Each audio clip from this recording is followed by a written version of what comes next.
जय हिंद दोस्तों।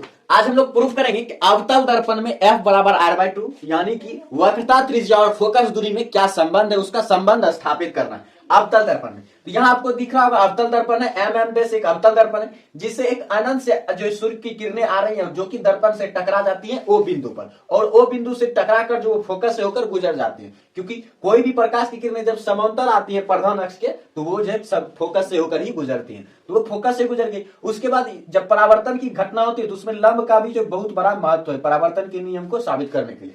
तो इसलिए जब O पर परावर्तन हुआ तो O से हमने लंब खींचा जो कि C पर आकर मिल गया यानी वक्रता केंद्र पर। इस तरह से जो एक त्रिभुज बन गया, और जो है अब परावर्तन के नियम से जो अब ये हो जाएगा आपतन कोण, और जो है और यहाँ पर COF हो जाएगा परावर्तन कोण। अब जो है जब दो समांतर चीजें, जब दो समांतर रेखा में जो एक रेखा प्रतिच्छेद करती तो उसका जो एकांतर अंतर कोण होता है वो बराबर होता है। तो यहाँ पर जो AOC और OCF ये एकांतर अंतर कोण है, तो एकांतर अंतर कोण से जो दोनों बराबर हो जाएंगे यानी I हो जाएगा। तो वही लिखा हुआ एकांतर अंतर कोण से AOC = OCF = I। अब देखिए अब यहाँ पर ये R है परावर्तन के नियम से, तो I बराबर R, परिवर्तन का नियम कहता है परावर्तन का नियम I बराबर R। तो परावर्तन के नियम से जो I बराबर R यानी इस त्रिभुज का जो त्रिभुज जो बन रहा है कि CFO में जो एक त्रिभुज बन रहा है उसमें दोनों कोण बराबर है। तो गणित में जो है 10th क्लास के गणित के त्रिभुज चैप्टर में एक प्रमेय है कि जब भी कोई त्रिभुज का जो है दो कोण बराबर होता है आपस में तब उसका सामने वाला भुजा जो है वो भी बराबर होता है, यानी भुजा भी बराबर होगा अगर कोण दो बराबर है।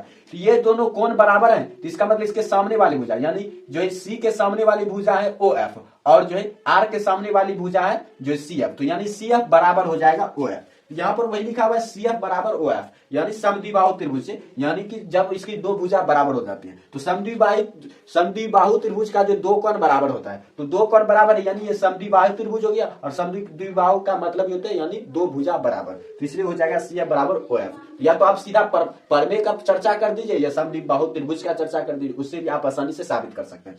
तो उसके बाद देखिए अब एक कल्पना करनी है कि यदि यही जो प्रकाश की किरणें हमने O से लिया है तो वो अगर यहां से आकर मान लीजिए नजदीक से होकर गुजरती, यहाँ पे नजदीक से होकर गुजरती, तो नियम एक ही है कि जब भी इस प्रधान अक्ष के समांतर अगर कोई किरण आएगा तो वो जो फोकस से होकर ही गुजरेगा, वो जो फोकस से होकर ही उसको गुजरना है चाहे कितना भी नजदीक से आ जाए। तो एक समय ऐसा आएगा कि वो जो है P के बहुत ही नजदीक हो जाएगा, मान लीजिए एकदम नजदीक है या P पर आ गया, तो अगर P के एकदम भी नजदीक है, मान लीजिए P के एकदम नजदीक, उसको गुजरना है फोकस से होकर ही गुजरना है। तो लेकिन अगर P और O नजदीक आ गया तो O को जो है P मान सकते हैं यानी O और P दोनों बराबर हो जाएगा। मान लीजिए ये यहाँ आ गया तो यानी O और P दोनों बराबर हो जाएगा, यानी अगर O और P नजदीक हो जाए तो ये जो OF लाइन है ये भी खिसकते जो PF के बराबर में आ जाएगा। तो यानी O और P अगर बहुत नजदीक आ जाएगा तो OF PF दोनों बराबर हो जाएगा, तो OF और PF जो दोनों बराबर हो जाएगा। तो OF जो है PF के बराबर है और CF जो है, इसलिए CF भी जो OF के बराबर है, CF भी OF के बराबर है और PF भी OF के बराबर है। तो इसलिए अगर ये दोनों समीकरण को देखें,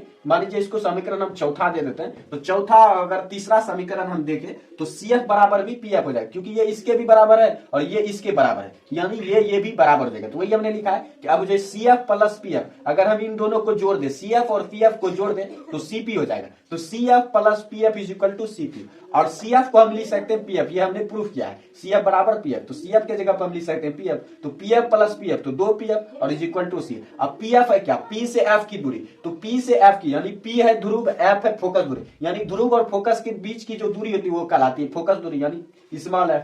अब है CP, तो C और P यानी वक्रता केंद्र और ध्रुव के बीच की दूरी, तो वक्रता केंद्र और ध्रुव के बीच की दूरी कहलाती है वक्रता त्रिज्या यानी R। तो 2F = R हो गया। अब जो F को स्थिर रखेंगे, 2 इधर गुना में है और R की तरफ आएगा तो भाग में हो जाएगा, तो हो जाएगा F बराबर R/2। यही हमें जो साबित करना था अवतल दर्पण में F बराबर R/2 या 2F बराबर R, ये साबित करना था। आप आसानी से कर सकते हैं। अगर कोई कंफ्यूजन रह गया तो कमेंट सेक्शन में जरूर बता दीजिए, मैं अगले वीडियो में उसको क्लियर कर दूंगा।